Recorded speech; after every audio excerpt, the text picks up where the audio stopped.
كت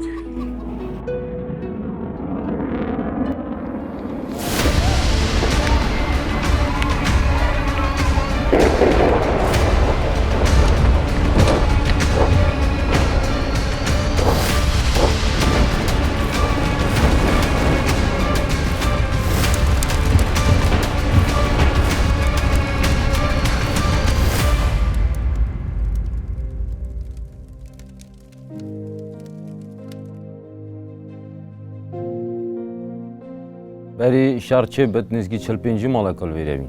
هر یکی شولای کت کرد که حیوانات خداند کرد هنده که شوله بیستانات کرد شولای دید کرد هنده که بین میش خداند کرد هر یکی شوله خواه میشیلی. امجد حتی سال 2019 شرای پکی ترکیه چه بی. هر یکی بخواد چه بگم هنده چون ازاق هنده چون دهوی که هنده حتی بگو وای شونه مانل ویری نچارن چه مالت وسانین کو بچن برینلی. یەکێکە لە گوندە جوان و کێستانیەکانی سەربەناحیەکانی ماسی لە سنووری قەزای ئامێدی.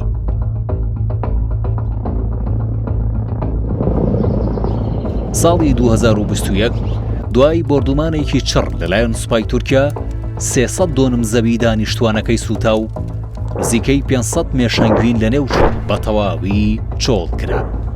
دواتر 18 خێزان گەڕانەوە گوندەکە کە کەمترە لە نیوەی دانیشتوانەکەی. بەڵام هێشتا حکمەت لە زاخۆ دەژی و نایەوێت ڕیسک بە ژیانی خێزانەکەی بکات. باشی حالتا غانی صافی. باشی دو. باشی حالات چیه؟ تعیال نینا. نه والله استناد ما بدر مونت من البوتينوي. لا ممنون. يا ما بهرور يا جيرانت منا اوانجي هر شبانات و باند كرن توپ فني و گوندي وانج كتن او جندك مال ما بينو دي سبب قبل وير راحتيه گوندي ماشي قبل چتري يعني وكي چكو گوندا هندي گوندي ما ظرف بينا كده تراصيفي گوندي ما كيستا سي 4 بن جايت وانت مازن المعسكري الديناني راخو دورمات گوندي توخير يعني تو نشه قبل گوندي در كبي بچي بخواد گیاه کی بینه با عیال خواه اما تو تی گوندی جی توش گوندی نشه در کردی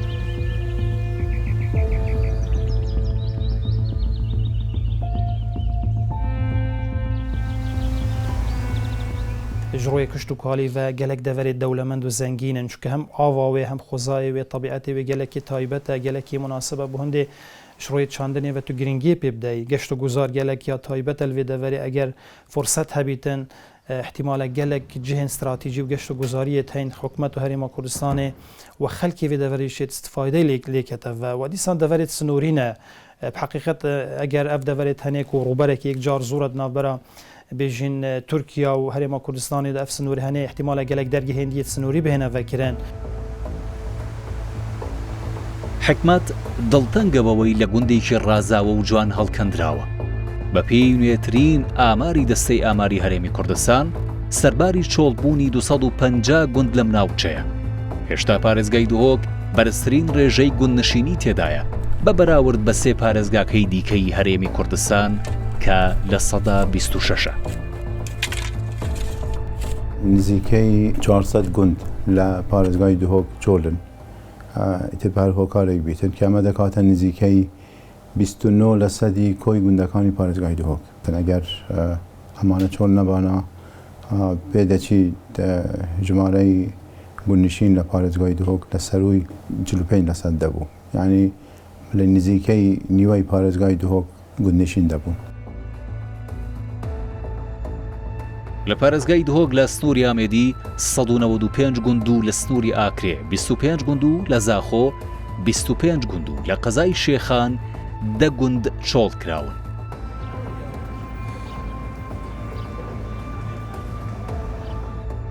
لە چایخانە و شوێنە گشتیەکان گفتوگۆی گەرمی نێو خەڵک چۆڵکردنی ناچاری گوندەکان.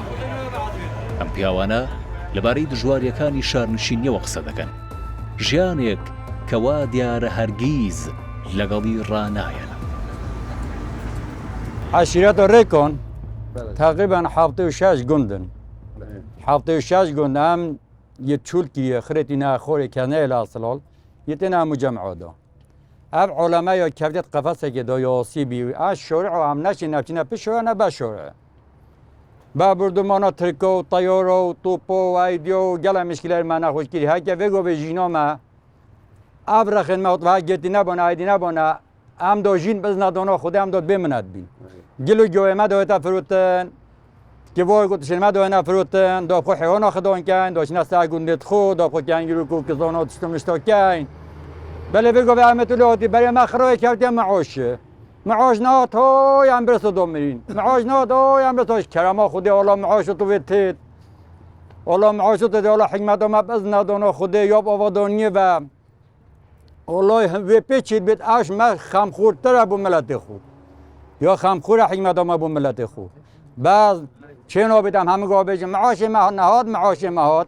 امیت یهوی خوب کن و کی بابو پیرو بابو پیر ما چه معاش خونه بو ما جوت خود کرد ما کیلون خود کرد ما پاز خود خدان کرد ام به منات بوین ساجی و گندت خود یا چوب مال ویره نبی دشمن ها چرا خدمت دشمن اللي ایراق دشمن ما چجورا دشمن نابیتا برابوتا چجورا جات بی هم جای خوب که نابینه کدو پشتوانی های کدو بگیرین خال معروف موطنی نه آره والله ویا همجی دخواست کن او سه چو عشیرت و کی دور کنو نروا وکی خلقی که دی همیا دورت ما بنا واکرن عالمه اشتسا گندت کو اوادونی چه ویژن چه بید با عالمه او شرع ذات نماید دست مدار مجی دخواست مجی او گندت ما بنا اوادون کرن ترش منطقه ما بچید عالم خوشت اشتسا گندت خو اوادون کرد او وکی گنده ما حفظان مولین خرید کفتید ویرده همیه در بدر بی چه یه چه دهو که یه چه حال داره چه یلا جدی اداره عالمه ویره نوید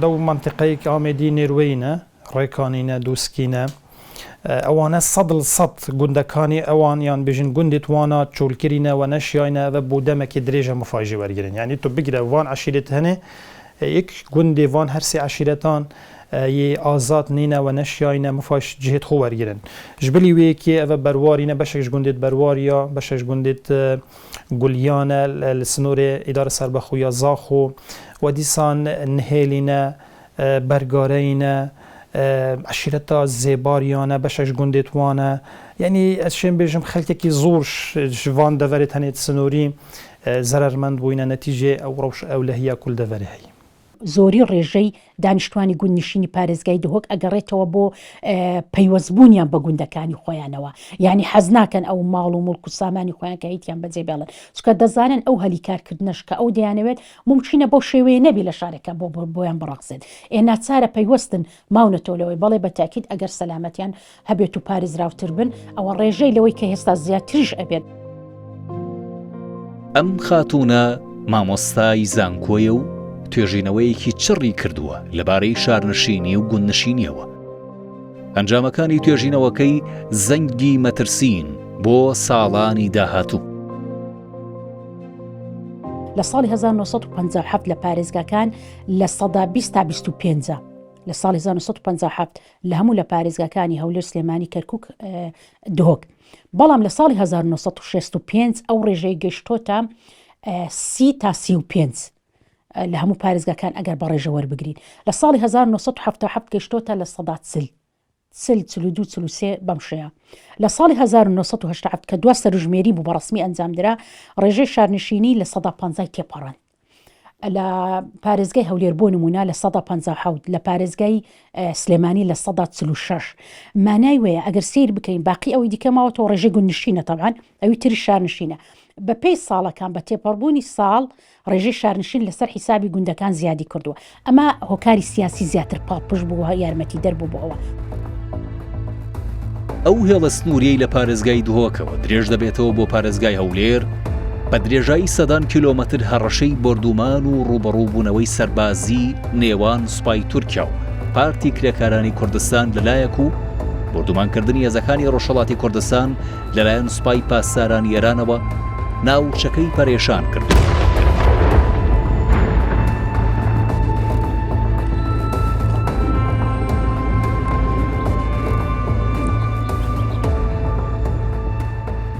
گوندەکەی خۆشەوی لە سنووری ناحیەی سیدەکانە لە ئیدارەی سەربەخۆی سۆران و لە ساڵی 2019ەوە چۆڵ کراوە.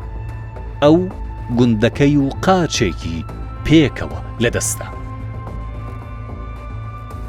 لە ڕۆژی 5/6/2019 لە گوندی خۆمان بووین، گوندی مێرگەڕەش، تیارەی تورکیا ئێمەی بردومان کرد. ئاگرەکە لە چێوی گوندەکە بەر بوو، ئەمەش هەوڵیندا چوین ئاگرەکە بکوژینینەوە. لە کاتی کوژاندینەوە لە گەڕانەوەی ڕاست تیارەی تورکیا ئێمەی بردومان کرد و پسمامەک و برایەکم بریندار بوون، بەڵام ئەوان برینداریەکان باش بوو، بەسە من قاچێکم لە دەستدا. ئیدی لەو کاتەوە بەهۆی ئەو شەڕی نێوان سوپای تورکیا و پەکەکەوە ئەمە گوندەکەمان چۆڵ کرد و نەیتوانی ژیان لێ بکەین. بە دیوی تورکیاوە هەمووی ئاوەدانە و هیچ کێشە و گرفتان نییە، بە دیوی ئێرانەوە هەمووی ئاوەدانە و هیچ کێشەی نییە، بە دیوی کوردستانەوە ئەو هێزانە بووینە میراتگیری ڕژێمەکانی بەعس. زۆر زارم باس لەوە دەکرێتن کە ئەو گوندانە قەرە بکرانەوە لەلایەن ڕژێمی بەعسەوە، ئەوان خۆیان بە میراتگیری ڕژێمی بەعس دادنن بۆ ئەوەی ئەم ناوچانە لەو خەڵکە زەوت بکەن و بە ئی خۆیانی بزانن زۆر بەداخەوە. بەهۆی سۆڕانەوەی درۆنە سەربازیەکانەوە نەمانتوانی بچینە نێو گوندی مێرگەڕەش، بەڵام جگە لە گوندەکەی خۆشەوی 117 گوندی دیکە لە قەزای سیدەکان و لە سنووری مێرگەسۆریش 65 گوندی دیکەی بەشی باکووری پارێزگای هەولێر بەهۆی شەڕ و نائارامیەوە چۆڵ کراون. بەس مامم نێزیکەی 150 مێش هەنجی هەبوو، هەر هەمووی لە ناو ئاگرەکە سووتا. بەخۆشم وەڵا هەنگم هەبوو، چێڵ و ئەو شتانەم هەبوون، ئیدی هەر هەموو شتم هەبوو لە گوندی، ڕەزم هەبوو، باخچە، ئیدی ئەو شتانم هەبوون، هەموو بەجێهێشتن. وڵام ئێستا ناتوانم بچمەوە گوندی، چکو من بوویمە کەم ئەندام، قاچێکم لەسەرەوەی ئەژنۆی لە دەستدایە، ناتوانم وەکو پێشان ژیان بکەم، ناتوانم بچم ئاژەڵ و ئەو شتانە بەخێو بکەم. تەنیا ئەگەر بەحسێ زەرەر و زیانت گیانی بکەین، یعنی لە قەزا ئامێدیە مخابنی وەش بەر vê rewşa ewlehiyê 55 hawlatiyên sivîl şehîd bûyne, yanî ji encamê wan nakûkiyê hene. We dîsan ew zerer û ziyanên maddî ez şên bijim gelek zor in, yanî tu neşê texmîn bikî çûke piraniya wan deveran ihtimal hetan û ke lîcanê muxtes neçûyne biçin li wêrê zerer û ziyana texmîn bikin. لە بەشی باشووری پارێزگای هەولێر لێکەوتە مەترسیدارەکانی وشکە ساڵی بوونەتە مۆتەکەی ژیانی گوندەکان.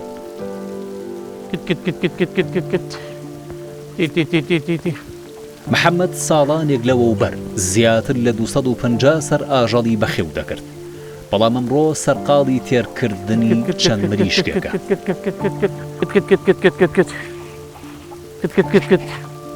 قەدیم ئێرە سارمان هەتا 5 مار بووینە قەدیم، دو زیادیان کرد هەتا 4-25 ماری ڕۆی لۆسی ماری دەڕۆی، بە سەبر وزار لەبە هیچ کە ساری و لەبەر نەدەرامەتی بەڕاستی عالەمەکە ڕووی لە شاری کرد. بە گوێرەی ئەو توێژینەوە بە دوواداچوونەی کە کردومانە لە سنووری شەمامک ڕێژەی دانیشتوان بە 120 هەتا 22 کەمی کردووە، لەبەر هۆکارەکانی وشکە ساڵی ئەویش گۆڕانی تامی ئاوەکەمانە لە ئاوی ژێرزەوی، زۆربەی زۆری ئەوانەی کە ئیشی مەڕ و ماڵاتیان دەکرد، ئیشی ماسییان دەکرد، زوە هەندێکیش لەوانەی کە بەروبوومی کوشتتوکالیان دەچاند، ئەوانە هەموو بەرهەمەکانیان فرۆشت. ینی ئێمە ڕێژەی بەرهەمی ئاژەڵداری لە سنوورەکەمان دەتوانین برین لە سەروی 150 کەمی کردووە، بە ڕێژەی 150 ئەوانەی کە مەڕ و ماڵاتیان فرۆشت پیشەیان ئاژەڵداری بوو چیان کرد؟ ئاژەڵەکانی خۆیان فرۆشت و مەڕ و ماڵاتەکانیان فرۆشت، ڕویان لە پیشەیەشی تر کرد. ئەو پیشەیە لەکوێ؟ لە شار. سەروی 250 گوندی چۆڵمان هەیە لە پارێزگای هەولێر کە ئەوی جەکاتە نزیکەی 16 لە سەدی کۆی گوندەکانی پارێزگای هەولێر. پێشترێ ژیانگە لە خۆش بوو، پێشتری من بە خۆم بە شخصی خۆمان لە هەفتاکان 50 سەر عیوانمان هەبوو، هیچی شکاری دیشمان نەدەکرد، ئیدارەشمان پێ دەکرد، برێن بەدەری کابراگە تەپری شامان پێ لێدا هیچ کێشەمان نەبوو. بەس ئێستا لە مارێ لەوانەگە 1-2 نەبیتن هەمووی کاسبی دەکەین پێڕاناگەین لە بۆی مەسرفەکە گرانە. لاڵعانشینێ 20 مار بە تەواوی نمایە لە گوندی، 18 مار تەچەو هەمایە لە گوندی، 8 مار 9 مارمان ڕۆیینە. هەرێمی کوردستان ناوچەیەکی لەبار و بەپیتی کشتتوکاڵیە. خاوەنی 6,619,019 دۆنم زەوی شیاوە بۆ چاندن کە بەشی هەرە زۆری ئەو زەویانە دەکەونە سنووری گوندەکانەوە. گوندەکان کاریگەری زۆریان لەسەر کەرتی کشتتوکاڵ و سامانە ئاژەڵیەکان هەیە. بەڵام بەهۆی هۆکارە نەرێنیەکانی بەرزبوونەوەی ڕێژەی شارنشینیەوە هێشتا هەرێمی کوردستان نەبووتە ناوچەیەکی خۆشیێن لە ڕووی کشتتوکاڵیەوە.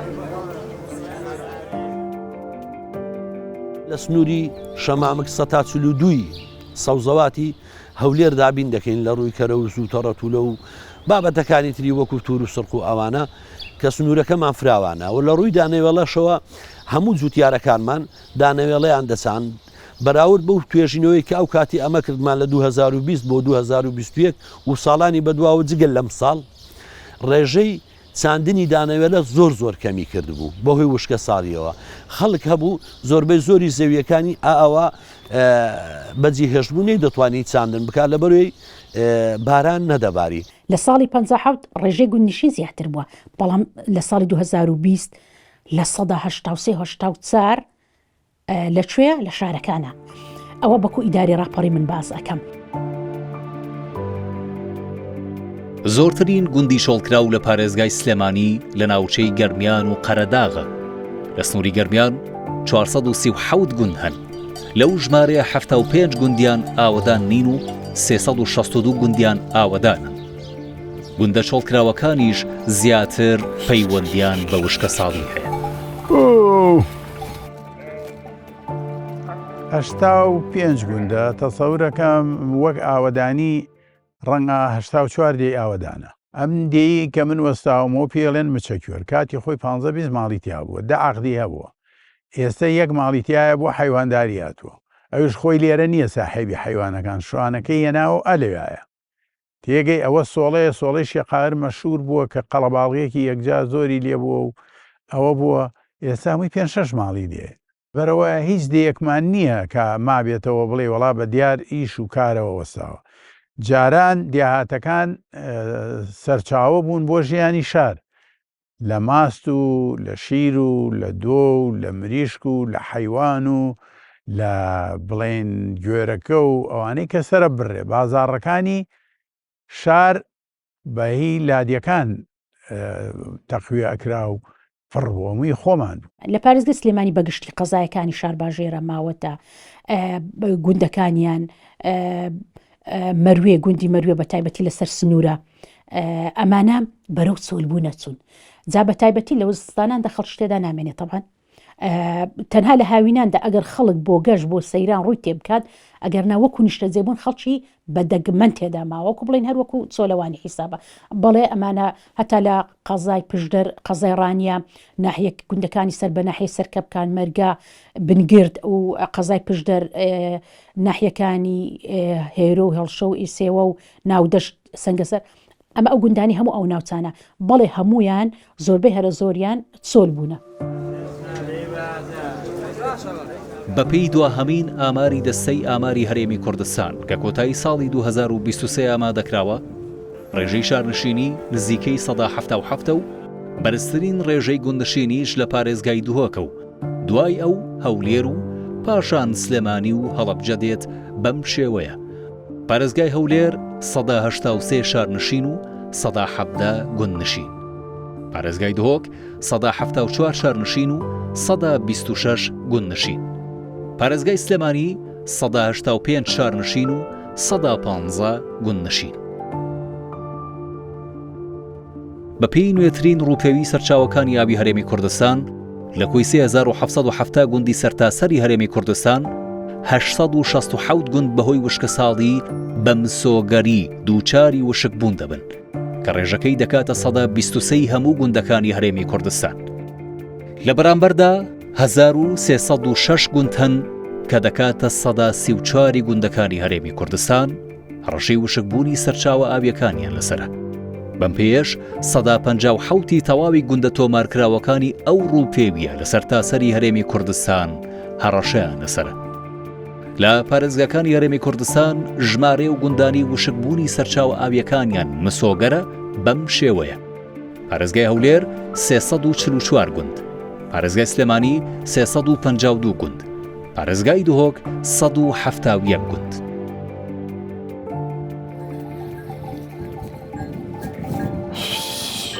لە مشکە ساڵیانەی هاتووە ئێمە زیاتر لە 61 دێمان ئاوی خواردنەوەی نییە، بە تەنکەر ئاوی بۆچێ.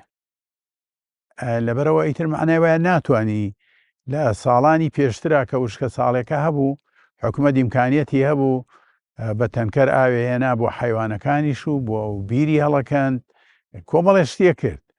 بەڵام مەسەلەنەوە 2-3 ساڵە هیچی نەماوە. لە 2019 وەک بارانێک نەباریوە لە خەراخی ئێمە کە کافی بێ بۆ ئەوەی بیرەکانی ژوشک نەکەن، کارێزەکانی ژوش نەکە. زۆرینەی سەرچاوە ئاویەکان کارێزوکانی هەمووی وشکی کرد. هۆکارەکان زیاتر لە ئێستادا هۆکاری ئابووریە و زائیدەن هۆکاری نەبوونی خزمەتگوزاری. هۆکارە ئابوووریەکان وەکو باسمان کرد هەلی کار لە شارەکان زیاترە و دانیشتوانی زیاترە و کشتتوکاڵیشیان بەشی بژێ و ژیانیان ناکات ئەوانی کە لە گوندەکان نیشتەجێن ناچارن زەویزاریان بەجێ دێڵن ڕوو دەکەن بەرەو شارەکان. بەڵام هۆکارێکی تر کە زۆر بەزەقی دیارە لە ئێستا لە گوندەکان نەبوونی خزمەتگوزاریە. بەش بە حاڵی خۆم بچمە هەر شوێنێکی ئەم کوردستانە مەگەر بڵێم چی ناتوانم شەوێ بمێنمەوە گە نیوە شەویش بێ بگەڕێمەوە. بەیانیان کە سوار زیارەیە بم و بەرەو شوێنێکە کە ومەڕێ و بە تایبەتی سلێمانی ئەڵەی بۆ تەعزیب مەبن کە لەو لاوە ئەگەڕێمەوە ئەمەندە دڵخۆشم هەر نازانم چۆن نەگەمەوە ئێرە.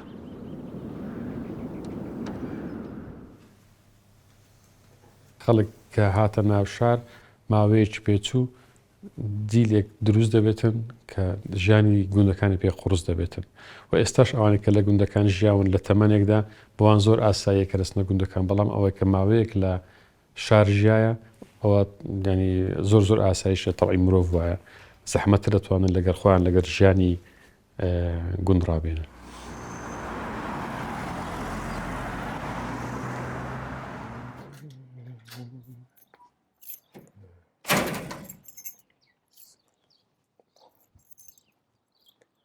شغل من شغل تاكسي خدي شغل تاكسي جيك ناندي باشا نا شغل من خاص عالم تبي مقندا من بيسطانها بين من شغل حيوانات يتكر باجربو من هذه ناكد قنجي راح نين المرب زجارة دي بزفرت وقندي إمناينين المرب شت قندي بقى شغل حيوانات يجيب كت بيسطانها يجيب شينات شغل زراعات يجيب فلاحاتي القنديش الزاخو شغل بيسارو برا هذا شغل تاكسي شغل دينزان عالم تبي شغل قندا.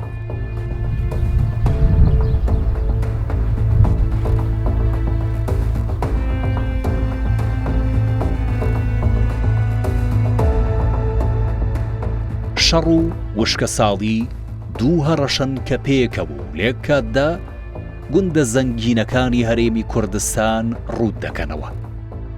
لە بەشی باکوور و ناوچە کوێستانیەکەی بەهۆی شەڕەوە ئاوەدانی ئاو بەجێ دەهێڵێ و لە بەشی باشوور و ناوچە گەرمەسێرەکەی بەهۆی وشکە ساڵیەوە ئاو ئاوەدانی جێهێشتووە.